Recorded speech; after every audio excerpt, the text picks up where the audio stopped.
my body was starting to shut down, and it was going into like if you've ever had an anxiety attack, it was like an anxiety attack on steroids. It was just, I just knew I was going to die. I felt that. And I was praying to God, God, please, save me, get me out of this situation. Are you ready to unlock conversations of resilience, triumph, and transformation? Well, you're in the right place. This is the Knocking Doors Down podcast. Your host, Jason LaChance, where we dive deep into the journeys of those who have overcome life's toughest challenges and are sharing their experience, knowledge, and insight into how you can do just the same. If you're checking out the podcast for the first time, hit that subscribe button on whatever platform you're listening on, or hey, if you're on YouTube, hit that subscribe button, leave a thumb up and a comment on the video, because not only do I see it, but so do my guests. And my guest is Stephen Piazza. Stephen and I go back about 20 years to when Stephen was in various bands, signed to all kinds of different developmental contracts, opening for bands such as Crossfade, Lit, Blue Oyster Cult, Great White, Smile Empty Soul, and the list goes on and on. However, June 12th of 2020, Stephen nearly died from his addiction. It was in that moment that he turned himself over to a higher power, exploring his faith in Christianity. Now, a Christian musician, sharing his message and journey with others. Stephen and I get into all kinds of stuff, like what his upbringing was like and when his substance abuse and use really started. And when he was living the rock and roll life, Stephen thought he'd join the 27 Club with Jimi Hendrix, Jim Morrison, Janis Joplin, and Kurt Cobain, who all died at that same age. Now, in his recovery journey, Stephen respects that so many rock stars that he and I and so many were fans of share their sober and recovery journeys. As well, Stephen does ride sharing to help people out. Some of those people, well, they go to methadone clinics. Stephen gives insight onto his perspective and what those individuals that he gives rides to share. As well, how did Stephen's faith lead him back to music and becoming a Christian artist? We discuss all this and so much more on this episode of Knocking Doors Down. For more on Stephen Piazza, go to StephenPiazzaNow.com. Stephen Piazza, thank you for joining me on Knocking Doors Down. Man, thank you. It's an honor to be here. Oh, appreciate it. Hey, no, my honor. And I want to kind of premise this for people is just the trippy way that life works. We 16, 17, 18 years ago met. We both weren't living life in the way that would generate some longevity, and then both found sobriety, our faith. Of course, we're both Christians, so we'll probably get into that. But I want to start with gratitude. I'm big on gratitude every morning. So 3 things you're grateful for today. Well, just what you were saying, it's we were living a different lifestyle. It's a miracle that I'm alive today. Just living in the fast lane for so long. So just grateful to be here, and I'm grateful that God's given me a second chance at life, and that I'm doing the right thing. And so hopefully people can see that, the way I live my life is for Jesus Christ. And that's what I'm grateful for. That doing the right thing. Tell me your opinion. It's a little underrated in society right now, like the doing the right thing. I don't. You mean swallowing a pot of soap isn't the right thing to do? Right? Go on TikTok and possibly die, but you'll look cool. Yeah. Is it like I don't know? Are people attention starved? Do you think it's because of the way like social media is so readily available and prevalent that it's that shift of it? I think they just want to get that shock factor moment, and so they can get the views. Like getting views is the most important thing. People will go beyond, they'll do whatever to get the views. So that convolution of attention equals love, and that's not the way it works. No. We're 2 minutes, we're living life. We got some attention. Yeah, we got some handcuffs put on. Yeah. I'm in a hospital bed, and but I got the views. Let's jump back. Kind of what little Stephen was like growing up. What his life, parents, Yeah. siblings, any of that? What was Yeah. So I grew up in the church. My mom was a preacher's kid. And so I was raised pretty strict upbringing. But we were at church Wednesday, Friday, Sunday night, and had a really good upbringing. My dad worked like 3 jobs, just to make ends meet. And we grew up in San Jose, California. And yeah, I mean, I had a great upbringing. And then once I started to get 16, 17, the devil horns came out and I started being a little rebellious. And, my parents were thinking of maybe sending me to, military school. I mean, it got bad. Really? Yeah. So I got kicked out. Then I moved out. Then I moved back, and then I moved out on my own. And then I moved back. But yeah, I was kind of a problem child, 16, 17. And then I straightened up. And then probably around 22, again, I started getting into the music scene. And then, living that fast lane life,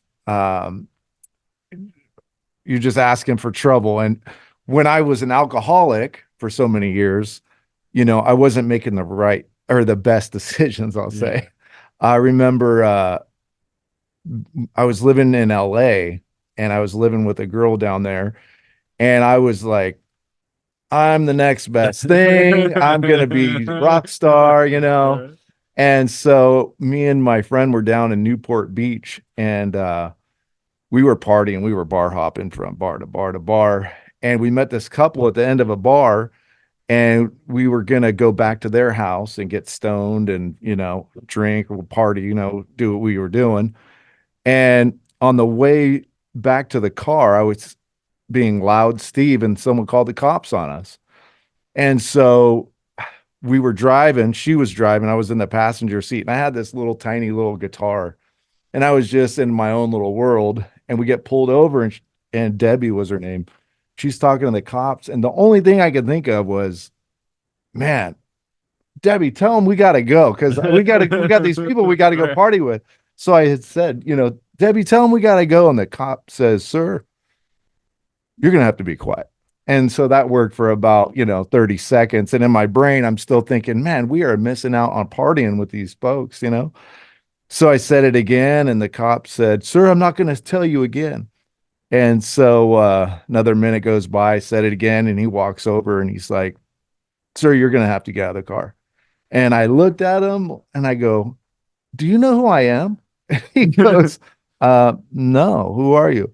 And I go, well, you know who Axl Rose is? And he goes, yeah, he sings for Guns N' Roses. I say, yeah, well, I want you to think bigger. And he goes, well, I'm going to want you to get out of the car and put your hands behind your back. So, I mean, I was living in the fast lane, making some bad choices. Alcohol, I thought, I'm going to get into music and I'm going to be the next best thing. Wow, reality just smacked me in the face. I was like, that's not how it's going to work, Steve. So, well, it's interesting you say like 16, 17, because I think that's the point.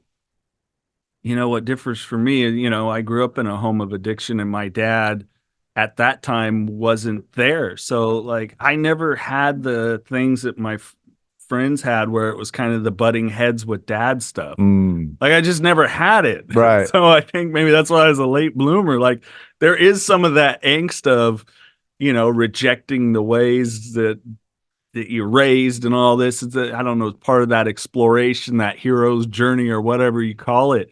It's really kind of interesting. But then you also mentioned like 22, 23, our brain's getting closer to maturing. Right. So a lot of that bull that's stored up there starts to take over. Right. Yeah. And my parents being as strict as they were, I think, all that time I was like, well, I want to go see for myself what it's like out there. And then, yeah, it was a rude awakening. I mean, I had fun, but that was for a season. And then that season was like, oh, I'm in jail again. Oh man, I gotta, maybe I should do something else with my life. Turn this around. So it was multiple times. Multiple times. Yeah. Oh, Not proud of it, but I will say the Newport Beach jail was by far the cleanest jail I've ever been in. So, I'm gonna tell you, the county we're in now, it's not. No. I literally remember being in there and some guy going, "Hey, young blood," and I just look at him, "How's it going?" He goes, "You know, you don't belong here." Mm. And it's weird that I still remember that. Mm-hmm. And I'm like, well, yeah, and at the time I was making all the excuses and he I don't remember his exact wording, but it's essentially, yeah, I've heard that all before. Mm. You don't belong here. Right. And it was like, okay, yeah, I'm in tears crying. Right. Like, how did I get here? And how old were you?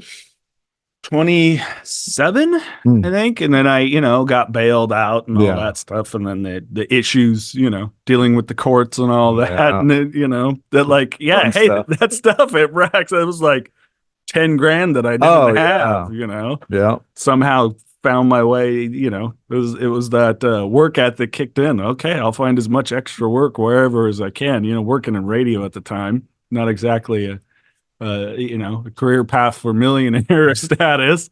So yeah, it's weird how like I found for me, and I underwent some trauma that I've shared with you that everybody that's listened frequently knows. And it was I really had someone pinpoint for me that brain maturation point that like, hey, people think, okay, the brain comes to full fruition and you're good in logical thinking, but hey, those traumas and those underlying things also do as well. Yeah. And it's interesting how for you it was just like, Mom, Dad, you don't know what you're talking about. I'm going to explore the world. Right. And oftentimes those people that we put as heroes, you and I having some of those same rock star heroes, well, that's not the best life. Some of our heroes are dead now. Yeah, a lot of them. Yeah. What was it 26 or 27 Club where Jimi Hendrix and Kurt Cobain. I mean, there's a ton of them. Morrison, was it Janis Joplin. Yeah, weren't they all like 27? 27 Club, I think they call it. Yeah. So thank God I didn't join that club. Yeah. God had a different plan. So thank God for that. You went into your 30s before so? Yeah, I didn't mature till late in life. Sad to say, but I was mid 30s before I matured. I didn't get sober until 6/12/2020, and that's why I wear this cross. It has the date on it where I almost died, but they say guys mature later in life. I mean, that was an understatement when it came to me. I didn't mature until late. I was like, I'm just gonna, drink until I pass out every night for, and go to work. That was my, mature thinking. Well, as long as I have a job and I can pay the bills, right. I thought that was being mature, but Well, there's a lot of justification around for people that struggle with substance use, abuse, addiction around it. I mean, I know mine was. I was probably a little differing from you in that I lived with just a tremendous amount of victim mentality, which, I mean, is it driven through ego? Probably, because I'm also a recovering people pleaser. Yeah. Which, I mean, a lot of people don't examine that as being egotistical. It's like, oh, you're a pushover or whatever. No, I made sure that I changed to suit whatever worked for other people. That's like the greatest level of manipulation. I was a chameleon. Like, there's people now that I'll bump into in 2 minutes in conversation, like, oh, you think I'm still that person, Right. So it's fascinating that when that shift starts to come. Mm-hmm. I mean, do you think all of yours was connected to the story you told yourself about yourself? Like that, like you told the cop, like, don't you know who I am? Like Axl Rose, but bigger. Knocking Doors Down by Carlos Vieira. Now available wherever you get audiobooks. I wasn't done partying, and I didn't want the binge to end. I think I knew that when I finally got home, I'd have to face what I had done, and I wasn't ready to do that. Being responsible for my actions wasn't something I was looking forward to. I had abandoned my wife and baby, my family, and my business. I wanted to avoid the shame of returning to what I had left behind. Even though I was not yet going home, I wasn't sure I had enough resources to continue the binge. Click the link in the podcast description to find out more. Well, I think a lot of it was, trying to be wanting people to accept me. It's like I want to fit in. I want to be the cool person. I want to, you know, and then, when I had my life changing moment in life, it was like I don't really care anymore what people think, Yeah. not in a bad way, but in a way that I'm not going to live my life to get likes or something like some of these people on social media. It's like, do you see what you're doing? If you could take a look at yourself through a different lens and see that, you're just trying to please others or trying to get attention, just be yourself and, do what you love to do and stuff like that. And I think once I stopped worrying about what people thought, I was like, now I'm getting somewhere. Yeah. You know what I mean? Oh, it's imperative. I think it was when Brandon Novak and talking to him on here, and he said, and I'll quote him. He said, when I attempted to make my amends or apologize to people, what they thought of me afterwards, it's none of my business. Right. And it's such a that sounds like you're being a jerk, but in reality, it's incredibly freeing. Yeah. It's like, wow, I literally don't have to wake up looking external of myself Right. to like me, feel good about what I do or anything else. It's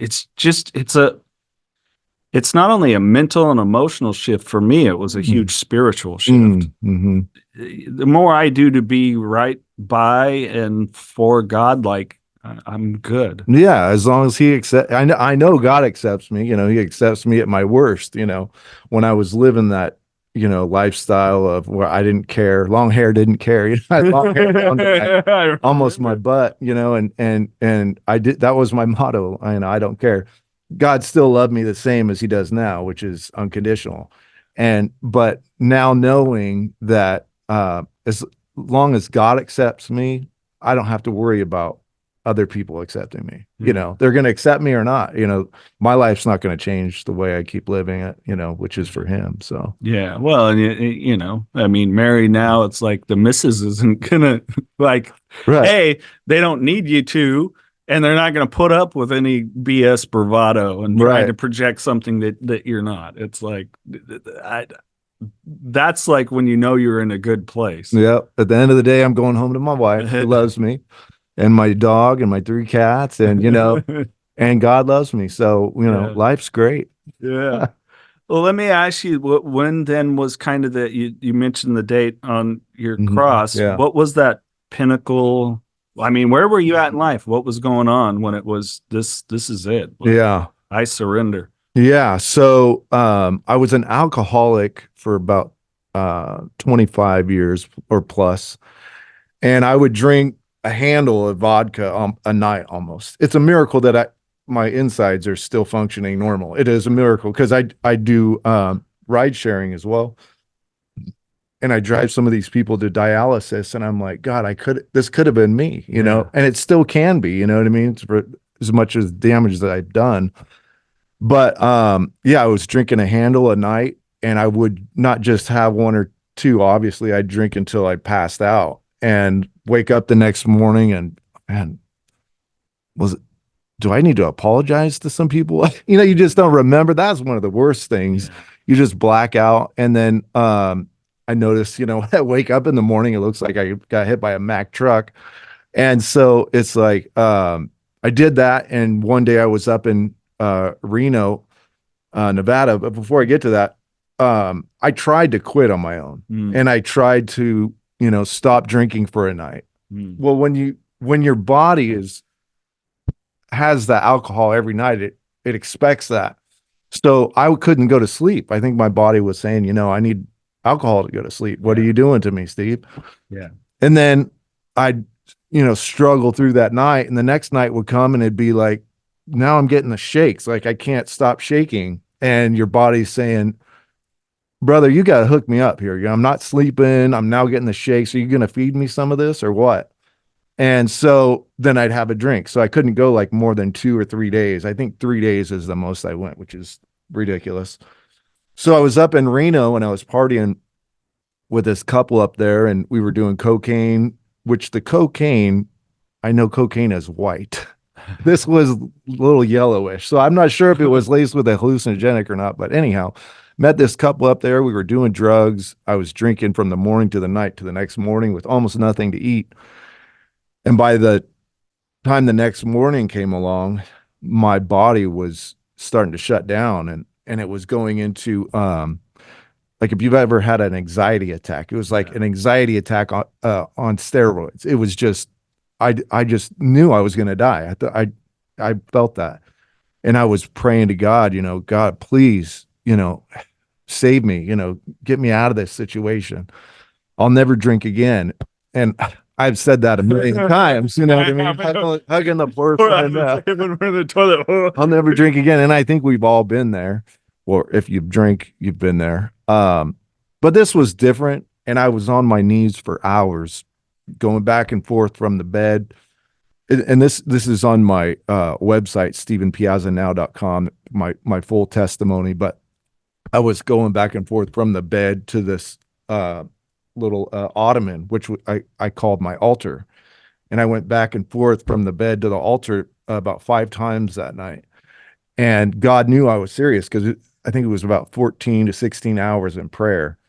And I had an encounter with Christ, and he came, and I just knew that he wanted me to succeed. And even though I felt I was going to die, he gave me a second chance. And for, maybe this is the reason to go share. Maybe it helps somebody. They can hear what I'm saying and be like, man, I could turn my life around. I've been an alcoholic for a long time. Maybe that can happen for me. Maybe that's why God still has me here. Maybe it's for music. Maybe, I don't know, but he still has me here for a reason. And I've been sober for, in June, it'll be 4 years. So it's pretty exciting. Yeah. In fact, today I'm wearing this, I got my 1 year sober bracelet on. So, it's good to celebrate yourself sometimes, in recovery. So, well, and I think that celebration comes with the abundance that does happen, and it is available to everyone. And, thank you for being vulnerable about that. I think so many people can relate if either they're going through it, that watch, or someone they know. Like, addictions touched everyone in some way, shape, or form. No matter what it is. Yeah. And we're all probably still a little addicted to something. Almost everybody's got a vice to something. Right. Yeah. It's just, what are you going to choose? Okay. Mine are some of my daily spiritual practices. And to be honest, hey, this isn't my first cup of coffee. Right. I looked at the little lady, and we were up and joking and watching stuff, and went to bed a little bit later than usual because she's off this week. And I woke up and I'm like, oh, head pressure from all the rain we've had where we live. And I'm like, oh, can I just have a cup of coffee?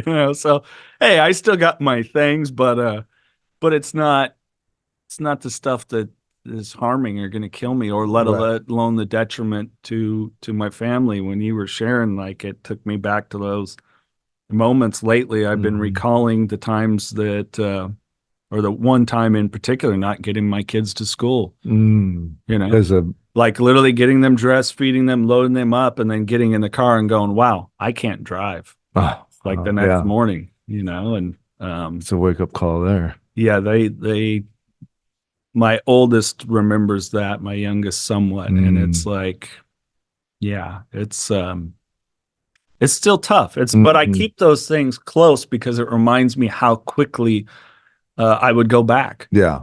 Because like you, I was amazed when I finally was like, oh, I'm going to start taking care of myself. Hadn't been to the doctor and I don't know how long. Hey, doc, I'm in recovery. I've been sober over 1.5 years.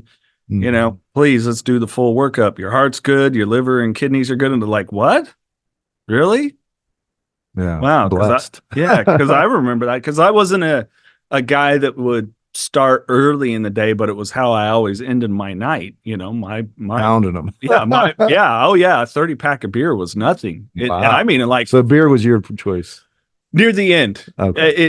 it got justified. It was a justification because it's mostly water, Right. which I think is probably why I didn't because I didn't go to treatment. It wasn't an option. I didn't have the money or insurance, and I was a primary breadwinner at that point, having already gone through my divorce, and I was amazed that I didn't have any issues. I mean, I remember.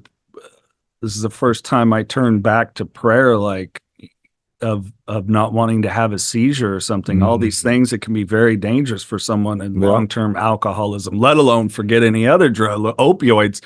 You need to go and be supervised and under medical care and detox properly. You know, with something like a Suboxone wean off or whatever it is, under medical supervision. And so I never recommend like our path of just like no treatment. Is like no, it would have been a great option. But I think back and I hold those things close to remember that it's like we're two men that we want God to work through us. But I also know I can sit and be persuaded and was persuaded pretty quickly, to use a Bible analogy, by the serpent, and that devil, so to speak, will speak to you in whatever form really quick. For sure, knowing it's okay to have one drink, or women was an issue there for a few years, and all these things that it just. I know it's empty. Yeah. Justification or an addict will justify something just to get his fix. Right. Yeah. So they're really good at that. Yeah. But yeah, I mean, it's a miracle. Doing ride sharing, I drive a lot of people to methadone clinics, and I generally can tell when they get in the car if I'm going to be driving them to a methadone clinic. And I was talking and these people are just great people. You know what I mean? They had a hard road, man, and they made some bad choices, and that drug just annihilated their body, basically. So instead of heroin, the system gets you on methadone. And I was talking to this one lady, and I said, so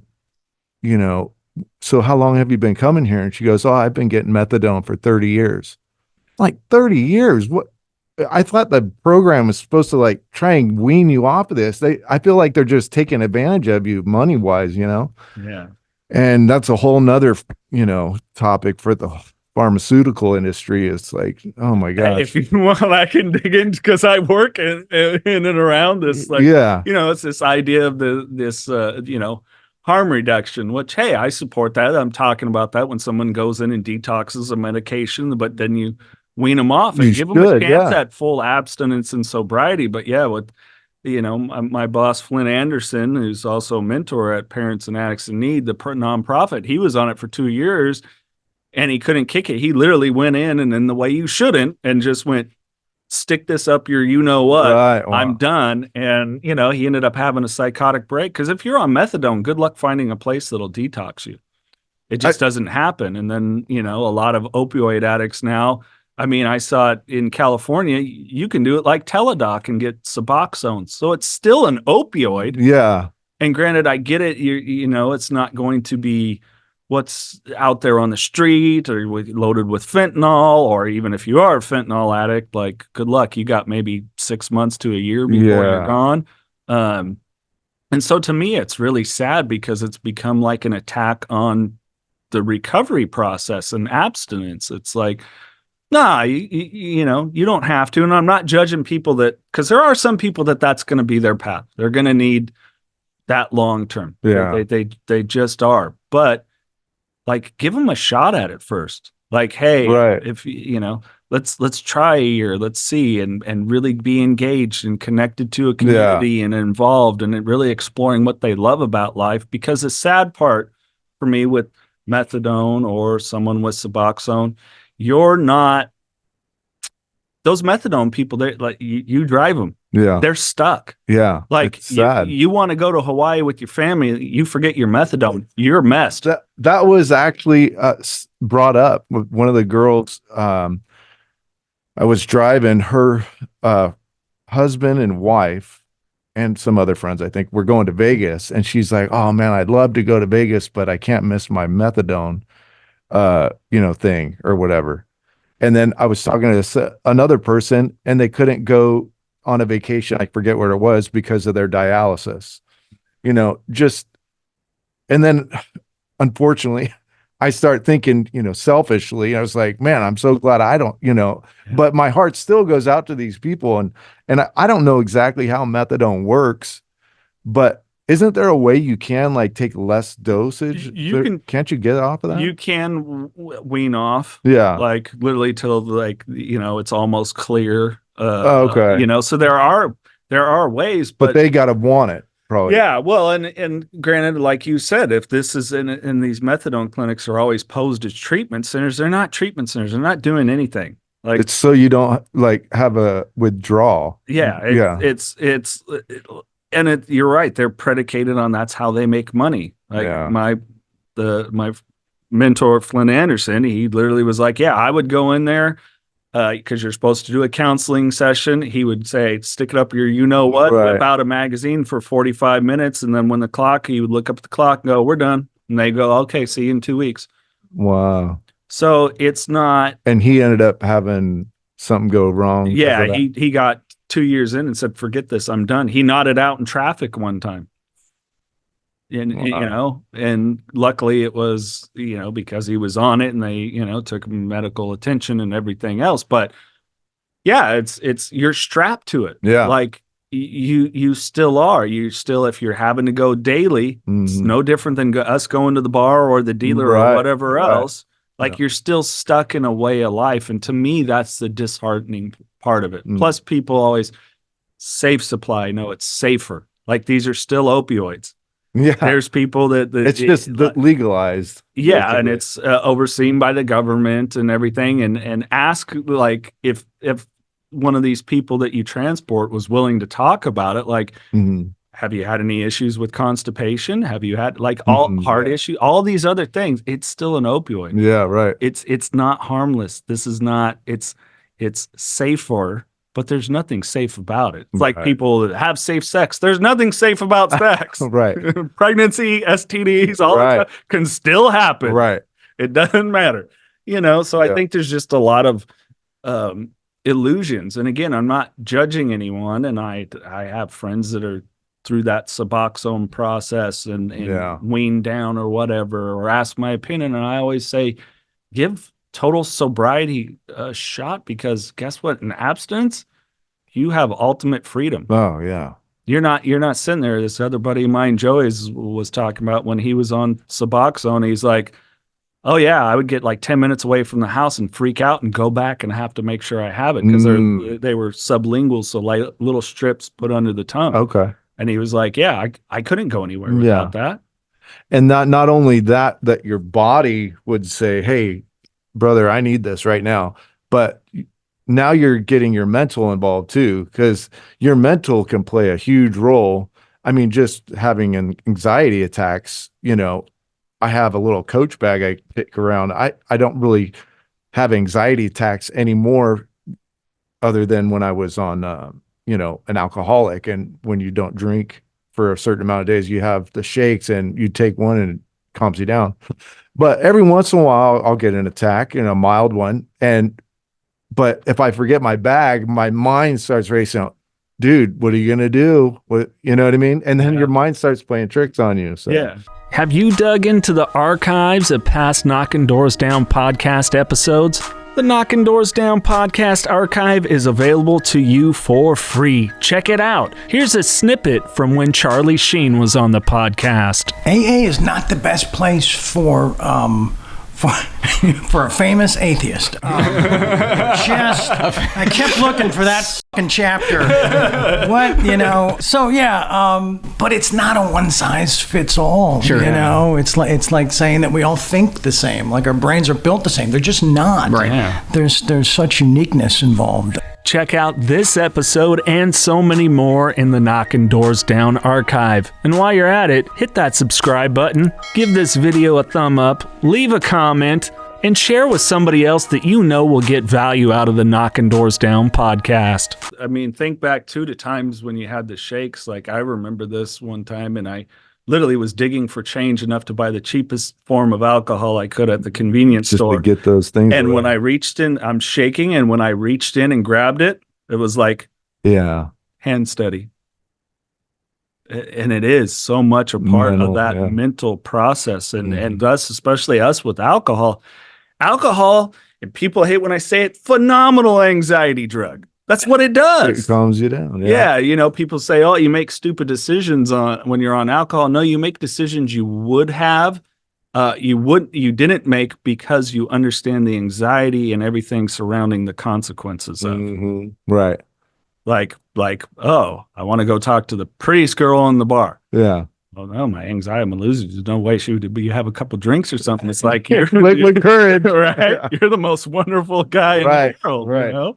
But anyway, let's jump back into your story. You know, because I saw you perform a few times. I mean, was it always with music too? A couple drinks before getting on stage and everything else? Well, yeah, I have quite a few stories with that too. Definitely, I would try and have a couple drinks to loosen up.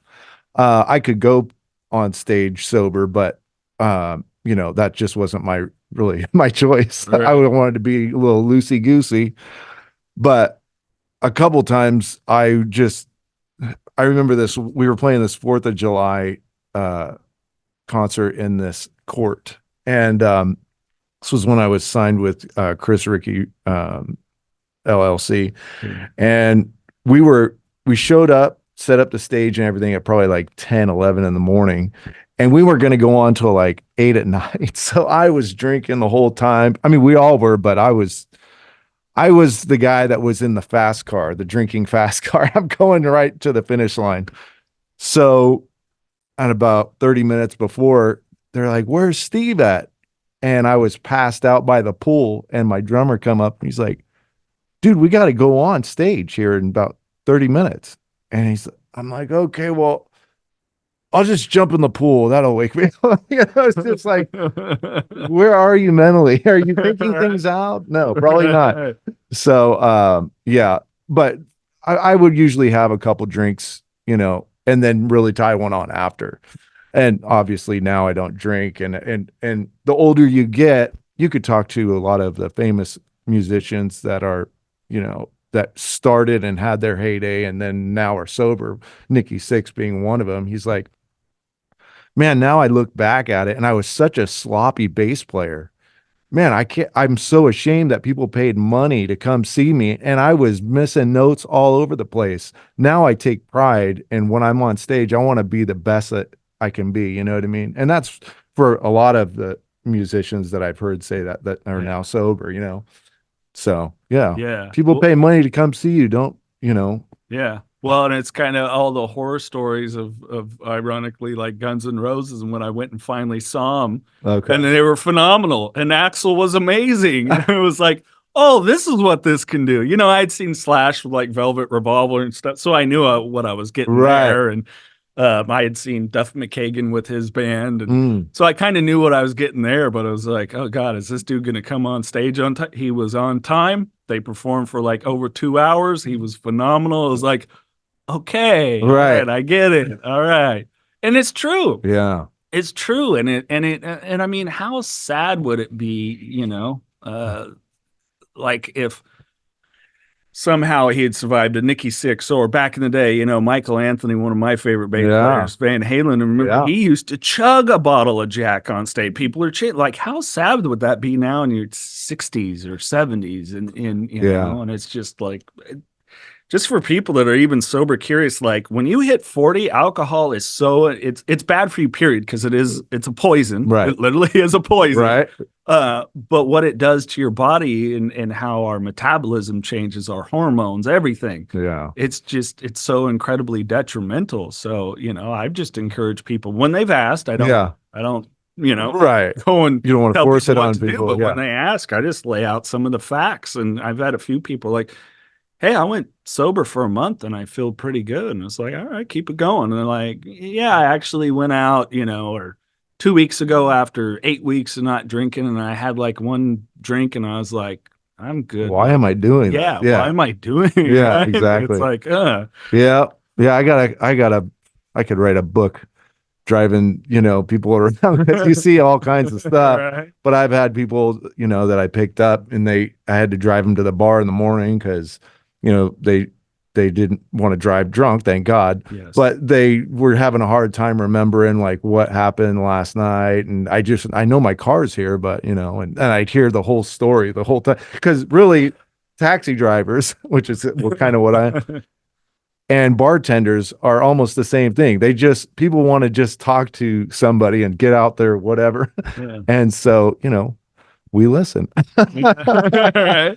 And I think we're in an interesting time in society where if more people really embrace the fact that, like, look, the technology is there. Yes, so much that hits social media and the internet is a bunch of bull, but you can find the good stuff. Of what? Of connectivity to other people or okay. help. Oh or yeah, knowledge. for sure. Like, no doubt. Like I forgot how curious my mind was until, the last 3-4 years. And it's just like, oh my God, this is at my fingertips. I don't have to go to the library, look through an encyclopedia. I can watch a video. I want to know how to do this. I'm not sure how to,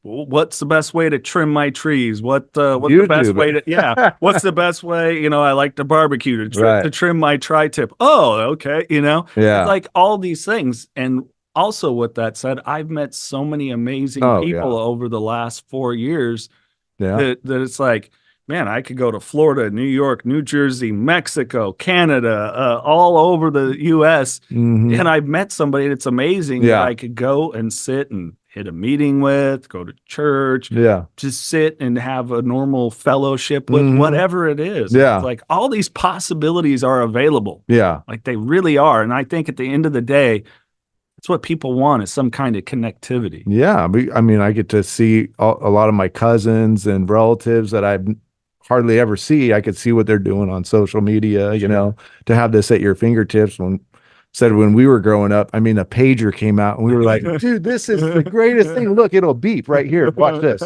Now I just got to find a phone. So yeah, now we can and you can find a job through an app. Yeah. I mean, I used to, when I was down in LA looking for a job, or pursuing music, instead of going and looking for a job, I would show up at Labor Ready, which was a temp agency. And I'd show up at 5 a.m. They'd open at 5:30, and then I'd be the first one there. So I would get sent out, and you dig a hole for 8 hours, and they come back, or you come back, and they give you $45. Right. I mean, it wasn't much, but it was all that I had, And now I can just flip on an app and go, oh wait, I can go drive and make money. Okay, let me do this. It's just. I mean, technology is great. Could be used for bad things too, obviously, but in abundance. Yeah. But I think that's just discernment. And I know since sobriety, my discernment, not just of choices, but people and situations it's just gotten better. It just improves. Yeah. Let me ask you more about music. I mean, when I met you, it was, it was rock. It was like maybe some of the 80s influence, but a lot of the 90s influence in there. Did music leave your life at any point? Yeah. Yeah. I was, so I was signed to a management team, my first band was a cover band. And then the next band I got into, after the cover band, I went to LA and pursued music and joined up with a band down there called Sundog. They were from Texas. And I remember every time you move it's expensive. And I had no money. I just said I worked 8 hours, got $45. So I had no money at all. And this band, I did an audition or put on a little show at this little bar. And I said, musician looking for a band. And this 3 bands came out, and one band was like, oh man, you're just what we're looking for. And I was like, oh man, I don't want to be in a country band, but they were actually a really good rock band. So I moved in with them to Long Beach. And after 3 weeks, the drummer decided to go back to Texas to be with his woman. And I never went from an emotional high to an emotional low I mean, it screwed me up. I wanted to put pain upon this guy. I mean, just because I don't know if you've gone to emotional high to emotional low so fast, but it'll just mess you up. So then I moved back to Modesto and I joined Hollow Point, which became 5 Star Rising. Got signed to a management team. And then my next band I was in was Coma Bloom. We were on when you were in rock as a DJ. We were on your station quite a bit. And then I got signed to a band called Days After. And it was independent record label. And I thought, man, this is great. I finally got signed, And there was some broken promises. And we did get on the radio for 3 months. We did a cover song of Turn Up the Radio. Yeah. And that was great. But they wanted us to write 15 songs in 30 days. And it was like, is this a joke? Because, I mean, that's a lot. I mean, it takes me like maybe 30 days to write 2 songs, maybe. Right. And so it just became a job and it wasn't fun anymore. And I already was an alcoholic, but I drank more vodka in that span of time than I ever have in my life. And it was miserable for me. So I got out of music. I didn't want to re-sign the contract. And then I was out of music until I had my near-death experience. So probably 3 or 4 years. And I just didn't have a passion. I didn't even pick up a guitar for probably 3 or 4 years, right. So it was just not in my life. And then when I had that near-death experience, God was like, all right, bud, it's time to sing for me now. Okay. Yeah. I've been trying to get your attention for so long and now I have your attention and, thank God, because it could have been, I'm just going to let you go and I'll pick someone else out. Cause I'll be the first one to tell you, I'm not the best singer. I'm not the best musician. I'm not the greatest to look at. He could have picked anybody. You know what I mean? He didn't have to choose me. No self-deprecation. Yeah. Why am I even here now? So thank God though, he did. And he gave me that second chance. So I want to make sure that I'm, focused on everything that I'm doing. It's all about him and it's not about me. Me died on 6/12/2020. Now it's, singing for Jesus Christ, so. Well, and we actually, that's how we reconnected. You reached out and invited me. Hey, I'm launching this where I'm going to be doing some music, live streaming of music and performing more. Yeah. And so we sat down and had a wonderful conversation about why you're starting down that journey. And we won't go into what we talked about there. I'm going to just put the link in the podcast description and your YouTube channel for anybody who wants to follow Stephen. It's tagged here in the video too. So please go check out that conversation. Out. And what's the journey now? What do we got that we're working on and putting out there? I know you're going to be doing some more of the live streaming, live performances coming. Live performances are coming. We just shot a video at Cynic Crown Studios, Multi-Studios in Sacramento. And that'll be coming out middle April-ish, towards the end of April. So once I release that video, that'll be the start of releasing my EP. So I'm really excited about it, man. It's been a long time in the making, getting this EP done.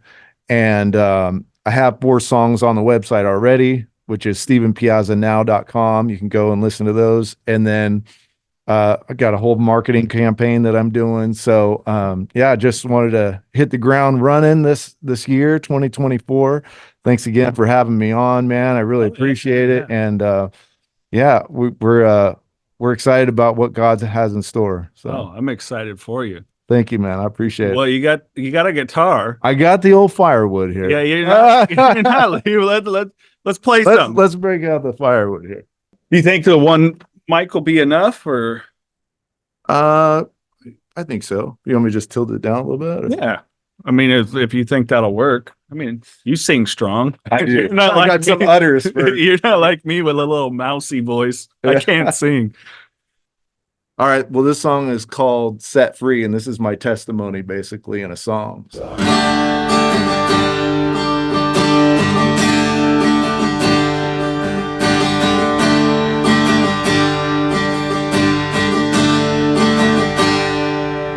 I was raised in church, I knew wrong from right. We were there on Sunday, Wednesday, Friday nights, that was our way of life.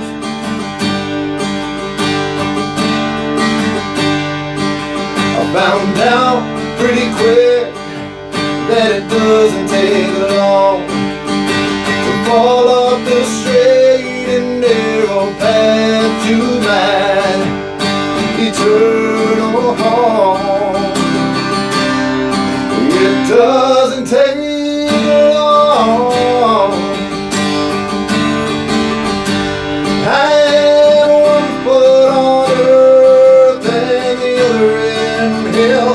I thought this was the end of me. That's when Jesus showed up and he set me free.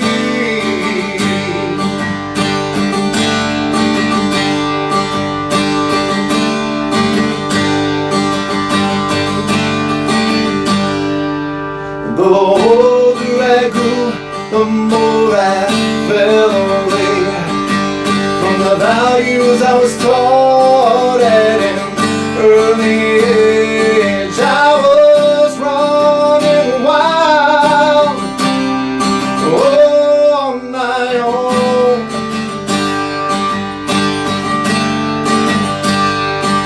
until one day I found myself struggle to breathe.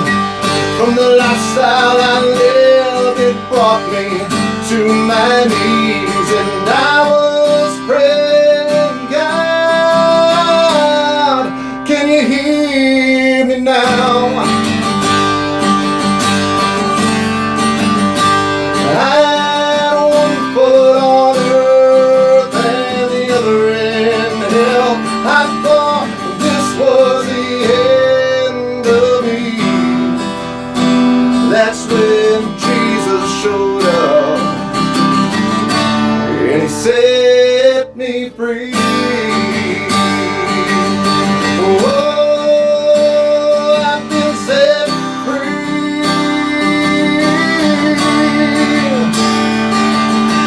Bought with the blood of Calvary. I've been set free. Oh, Jesus, you come and rescue me. Oh,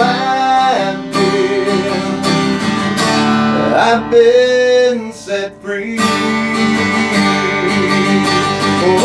Oh, I had one foot on earth and the other in hell. I thought this was the end of me. That's when Jesus showed up. Oh yes, that's when Jesus showed up. Oh, and that's when Jesus showed up. It set me free.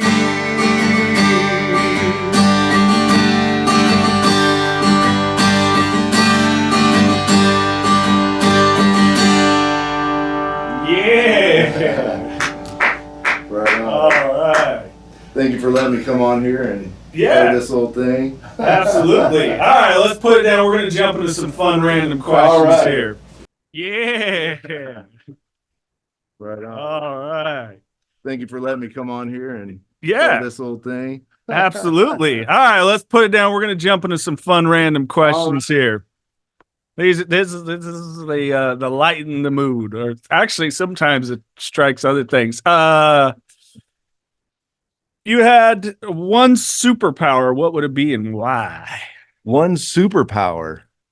I wish that my superpower was I can be anywhere I wanted to and that fast. All right, so like a teleportation. Yeah, I want to Yeah. be in Hawaii right now on the beach. All right, after this interview. Yeah, I'm- I'm there.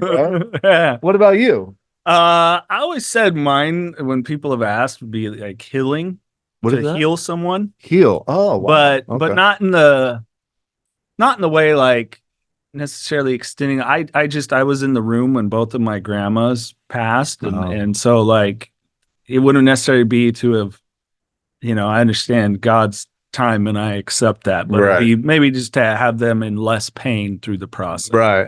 There's a lot, especially my dad's mom. There was a lot of agony and a lot of pain. So yeah. Well, now I feel kind of selfish that you shared yours. But you never know, that teleportation might come in hand, because maybe you got some information and someone's in trouble, and then you hold on to them, bam, take them out of a bad place. So it's all in how you look to use it. I forget what someone said one time, and I was like, forget it, I'm never asking that question. It's like the most selfless, just beautiful thing.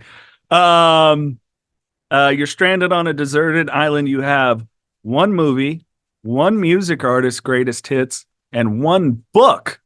What are they? Movie, one music. What is that? Music artist's greatest hits. So it could be a band or a musician, and one book.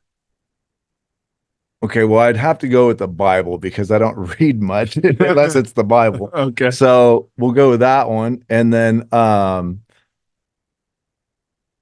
greatest hits. Well, Journey, you can't go wrong with Journey's greatest hits. And then the first one was, I kind of went backwards. One movie. One movie. Oh, one movie.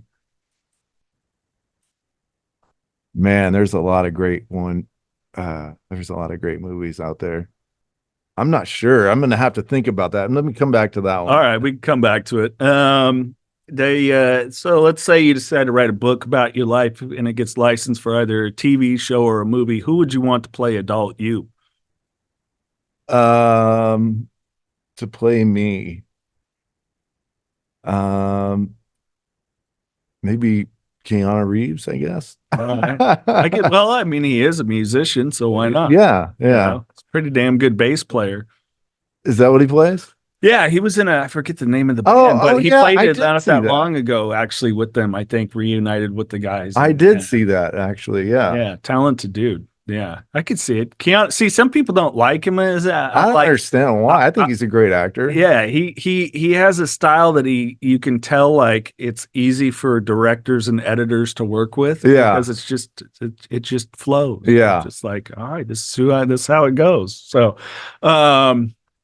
so I would say for my movie, and there's a ton of them out there, but I think Casino. Yeah. I'm just fascinated with the mafia. I'm 100% Italian, and so are my parents. So my papa was a preacher, and man, he loved watching gangster movies. Man, maybe that's where I get it from. But and then I follow a bunch of mafia guys on YouTube and stuff. So I don't know why I'm so fascinated with it, but maybe it's because my Italian heritage. Yeah, Casino that's an iconic movie. Oh gosh, one of the best. Yeah. I mean, geez, Joe Pesci was just, I think, the most underrated part of that movie. If people don't go, Casino Pesci, right? Yeah. Like, that's the first thing I think you should say. What's the best and worst advice you ever received? So Chris Ricci actually told me this. And this was the best advice I've ever gotten, probably. We were signed to his little management team, and we used to play at the Fat Cat all the time, which was a club in Modesto. Yeah. And so he had given us like 500 tickets to sell, and they were like $10, but when you're in a band, everybody's like, "Hey bro, can I get a couple tickets for free?" And so we would give out like 300 free tickets. And so we played the show at the night, and I was always the guy that went and talked to him afterwards in his office. And he's like, "All right, man, how much money do you have for me?" And I said, "Well, we have this, X amount." And he's like, "I gave you 500 tickets. Why are you only giving me this much money?" "Well, man, we had like a guest list, and then, whatever." He's like, "Yeah, I saw the guest list, and there was like over 200 people on the guest list." He goes, "Steve, the nice guy will finish last every time."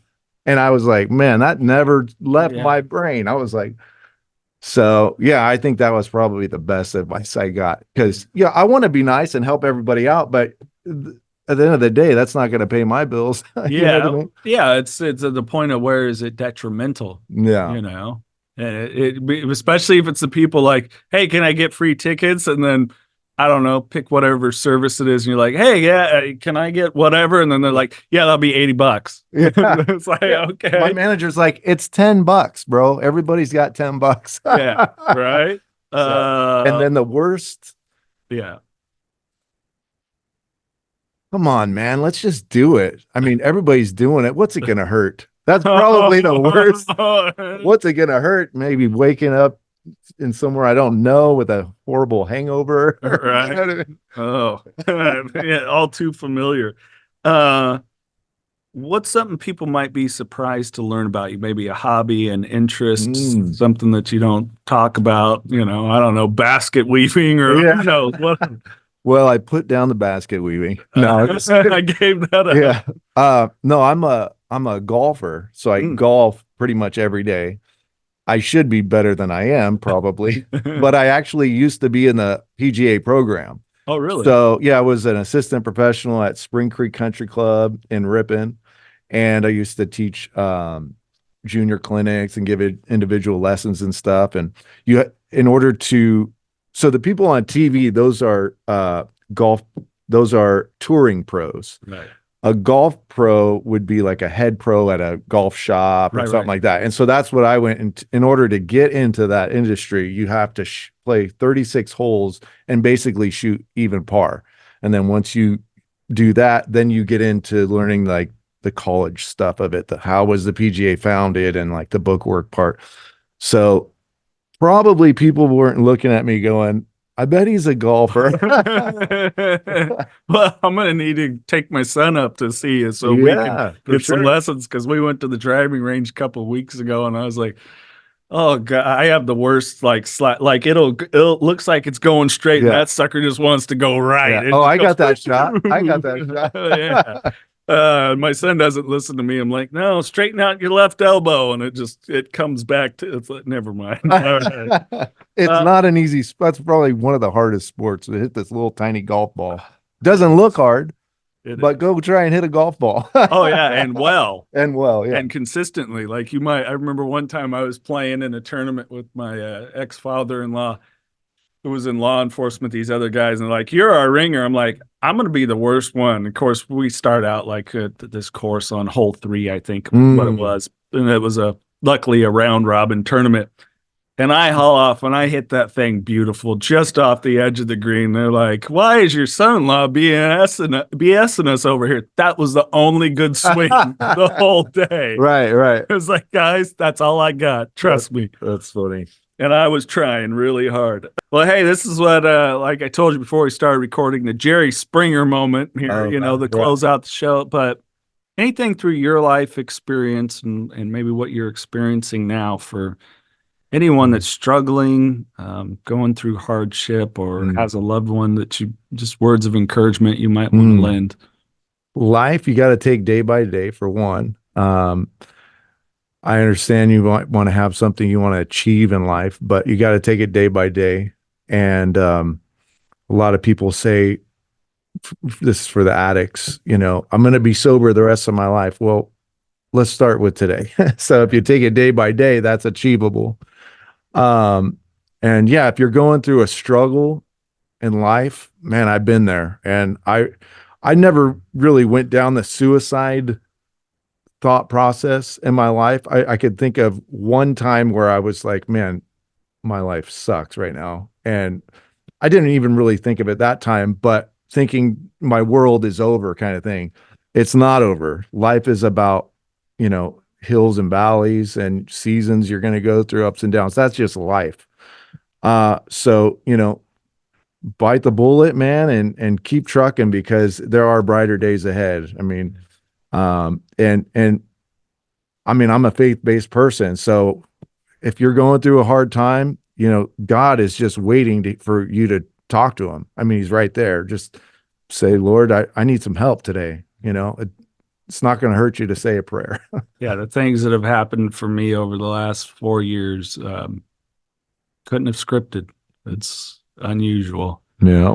Well, hey, make sure you give Stephen a follow. Those links are, if you're listening to the podcast, they're in there. If you're on YouTube, You'll see that throughout the video when Stephen performed. There'll be that link right there. They're all in the podcast descriptions. Give them a follow, and I'm looking forward to the music. And I'm really grateful for this to happen. It No, really man, I is. appreciate you. You know Yeah, what I'm thank saying? you It's so much. one of those Yeah. weird things, those gifts over the last It's definitely 4 years. a God thing that we reconnected. Yes. Definitely, I believe. Oh yeah, Yeah. I couldn't have made it happen. Yeah. That's for sure.